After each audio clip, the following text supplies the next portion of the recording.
Hey guys, in this video I will show you how to add local files to Spotify. Alright, let's begin. First, open the Spotify app. Tap your profile icon at the top right corner and go to Settings.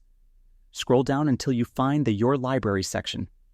Under that, toggle on the option that says Show Local Files.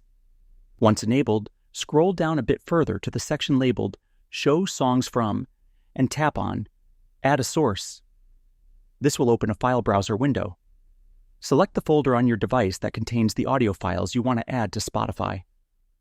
After choosing your desired folder, Spotify will automatically create a new folder in your library named Local Files. All compatible music files in the selected folder will now appear in that section. You can now play them directly from the Spotify app. So that's basically how you can add local files to Spotify. And that's it for this video.